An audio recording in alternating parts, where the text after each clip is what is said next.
Hey, what's up guys? John here. What if I were to tell you in Los Angeles, in just 6 years, all private car ownership will be completely banned? What would that mean for the economy? What would that mean for real estate investing? Well, many people would say right from the gate, John, that's crazy. There's no way that's going to happen. Well, I'm going to supply you with verifiable facts. I'm going to show you video footage. I'm going to show you what is really happening right now behind the scenes, because this is really unbelievable. It's absolutely crazy. But you think about it, what is this going to mean for apartment rents? What is this going to mean for business rents? What is this going to mean for tourism? What is this going to mean for everybody? Because if it's happening in Los Angeles, you better believe it's going to be coming to New York City. It's going to be coming to Houston, Dallas, Miami, Boston, Atlanta, Chicago, San Francisco, Oakland, you name it. It's going to be coming to all the big cities, all the big hubs. I'm going to break it down for you. I'm going to show you the live footage. I'm going to show you exactly what's happening. Please hit the like button. YouTube will share the content, educate more people about what's really going on, so people can make smart, forward-thinking decisions based on reality. And if you want to fix your credit, you want to position yourself for the greatest wealth transfer of all time, which we're in right now, we'd love to help you at my company, GreatCreditFast.com. That's GreatCreditFast.com. If you have late payments, medical bills, charge-offs, foreclosures, bankruptcies, repossessions, any negative item on your credit report, go to GreatCreditFast.com. Don't let one or two items or a few items get in the way of a bright future. When we step into periods of uncertainty, banks tighten up lending dramatically on people they view as high risk.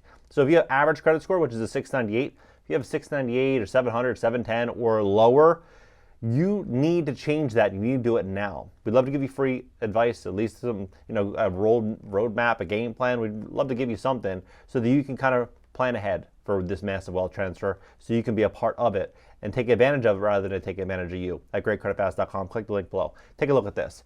So a lot of people already know, in Vegas, for example, they're banning cars on the strip, 255,000 views, right? Well, look at this video. Everybody knows this guy. Everybody knows him. 4 or 5 years ago, people thought he was a joke. Like, whatever, this guy does, whatever he says, it doesn't really matter. He's a nobody. Now everybody on the planet knows who he is. And when he speaks, people listen because they know that he has more authority and power than just about anyone that we see on television. Look at this, or any elected official. Look at this. Actually, I had a discussion some months ago with the mayor of Los Angeles, and Los Angeles is one of the cities with the heaviest traffic, who told me in 2030, Los Angeles will be private car-driven free. And this will allow to transform highways into parks and other public spheres. Think about that. Public transit free, public private car ownership free. So what are they going to do? Think about how big the 405 is, how long the 405 is. You look at the 110, you look at the 10, you look at all these different freeways. They are going to start to repurpose this. Now it sounds crazy, it sounds far-fetched, especially considering that just last year they were putting out, conversations and news articles around, it's just going to be electric vehicles only by 2035. Now they're going with full-fledged ban in 6 years, what they're saying. Now, we might see that video and might be like, it's probably just a small conversation they're having. But if you look, you will see that what they're saying is 100% going to happen. So if you just look at, first and foremost, funders and partners, and you start to look at some of these really, really big names, UK government, Federal Ministry of Environmental, Nature Conservation, and Nuclear Safety. You look at some of these really, really big names, IKEA, L'Oreal, Oak Foundation, Hewlett Foundation, George here. All the big names, they're all here. And they're all saying the same exact thing. So what a coincidence, right? What a coincidence. And the World Bank and the mayor of Los Angeles signed on to it. So here's how it looks. So you click on our cities, you go to Los Angeles, which would likely be right here.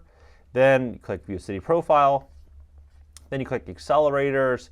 Let's look at Clean Air Accelerator. We'll start there. You go to Clean Air Accelerator, establish cities, right here. Implement new policies and enforce strong regulations, prioritize resources, and build the necessary skills to achieve ambitious reductions in air pollution, right? Integrate the relevant top polluting reducing actions that are within our city and under our city into the Climate Action Network. For example, by rapidly expanding zero-emission public transport, creating low or zero-emission areas, supporting walking, cycling, implementing vehicle restrictions or financial disincentives such as road use or parking charges, reducing truck, non-road machinery, and city-owned vehicle emissions, cleaning up construction sites and equipment, reducing industrial emissions, reducing emissions from wood burning, just like they did in New York City. Remember they did that with the pizza stoves, right?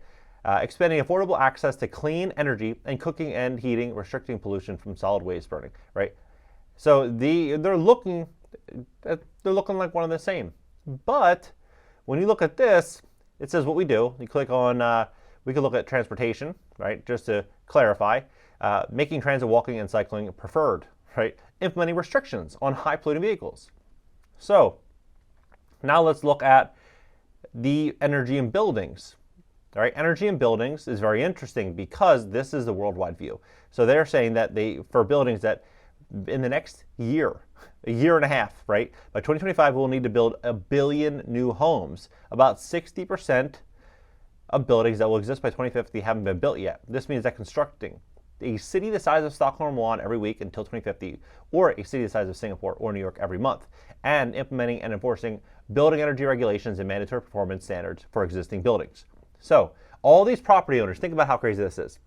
Mortgage rates went from 3% about a year and a half ago to called 7.5%, 8% now, right? So you have a situation where a lot of these property owners are already in financial hardship, especially in a place like California with massive eviction moratoriums and regulations and restrictions that were put in place to quote unquote protect tenants.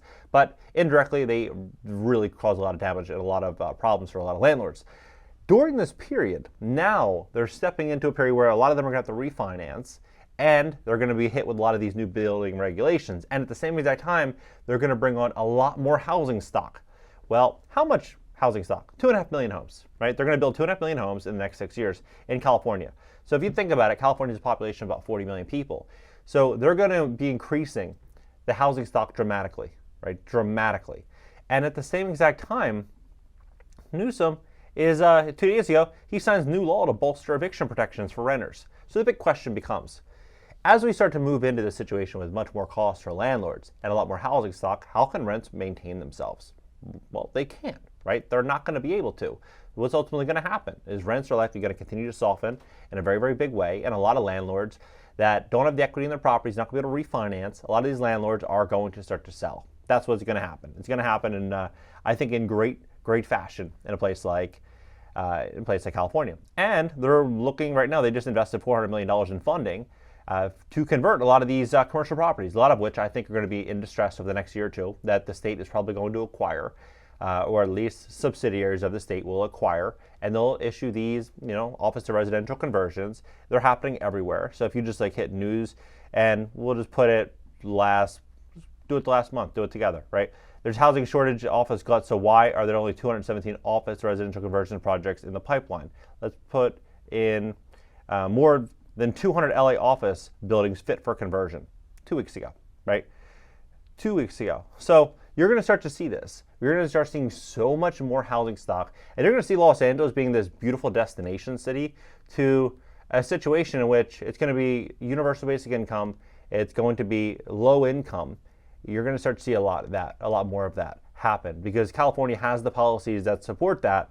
And so when you look at the direction in which California is going, you have to ask yourself, how can it be prosperous if people cannot drive their vehicles? How can it be prosperous for individuals to maintain a lifestyle in this inflationary environment that they would deem suitable? Well, it's likely not going to. What I think is going to happen is there's going to be certain pockets of Los Angeles which will be beautiful, which will be nice, and there's going to be other pockets that are going to be so congested it's going to look like something out of the third world, right? That's what I think is going to happen. I think the next couple of years we're walking into this wealth transfer, and if people that have money, unfortunately, this is probably how it's going to work. People that have money are going to be able to buy options, and options are going to be wealth. So some people might say, you know what, I want to move out of this pocket of Los Angeles. I don't want to be here anymore because of everything that's happening. I'm going to move over here. Over here is a better spot or a better pocket. Or I'm going to move in this part of California. Or I'm going to leave California and I'm going to move to this country or this state or this location. But money is going to buy the freedom. Money is going to buy the options. In the next couple of years,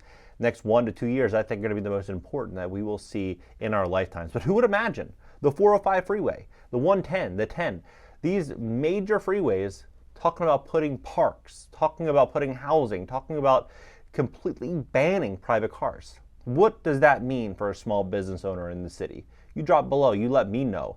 hit the like button. And if you want to fix your credit, you want to position yourself for the greatest wealth transfer of all time, we'd love to help you at my company, GreatCreditFast.com. That's GreatCreditFast.com. If you have late payments, medical bills, charge-offs, foreclosures, bankruptcies, repossessions, any negative item on your credit report, don't let it sit there.